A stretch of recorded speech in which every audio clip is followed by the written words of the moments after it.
Je suis arrivé en Suisse, j'avais 60 ans, de mon plus jeune âge, à Genève, exactement. J'ai toujours adoré aider les gens. Pour moi, c'était une vraie passion. Et j'en ai fait mon métier. Depuis que je suis arrivé en Suisse, j'ai toujours aidé les personnes en situation de handicap. Et c'est ce travail qui me rendait heureuse. J'ai toujours eu la pêche. J'ai toujours été quelqu'un de dynamique, une force de la nature, comme me disaient mes collègues. Mais avec l'âge, j'ai commencé à sentir de petites défaillances. Au début, ça commençait par des douleurs au niveau des articulations, les poignets, puis les chevilles. Vous savez, ces douleurs où vous avez besoin de vous asseoir. Et à ça, en plus, j'ai commencé à être essoufflé. Bon, j'avais mis ça sur le compte du travail, ça peut arriver. Peut-être un peu trop de fatigue, ça ira mieux plus tard. Mais c'est vraiment à 50 ans que j'ai senti un tournant. J'étais littéralement terrassé de fatigue. Je tenais plus debout et c'est là que la respiration devenait très compliquée.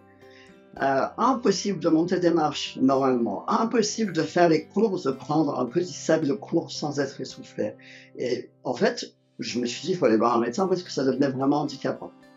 Après être allé voir un médecin, j'ai passé plus d'un mois à l'hôpital pour que justement on puisse m'aider, qu'on comprenne de quoi est-ce que je souffre.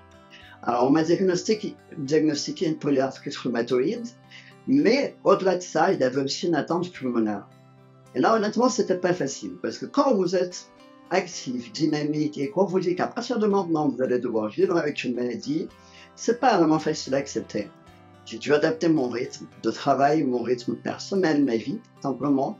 J'ai aussi eu une prise en charge qui était super, que ce soit au niveau des médecins, des infirmières, les amis, la famille, mais aussi les traitements qui aujourd'hui me permettent de vivre plus doucement, mais de vivre ma vie comme j'en ai envie.